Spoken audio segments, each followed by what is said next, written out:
తెలంగాణ ముఖ్యమంత్రి home minister Revanth Reddy Gachibowli circle inspector Mohammed Habibullah Khan ని transfer చేయడం రేవంత్ రెడ్డి అవినీతి ఆకాశాన్ని అంటుకుందని 100 రుజువుల్లో ఇదొక రుజువు.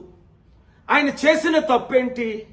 Ponguleti Srinivasa Reddy king of corruption కొడుకు మీద ఎఫ్ఐఆర్ ఫైల్ చేసినందుక అని మీడియాలో రచ్చ రచ్చ అవుతుంది.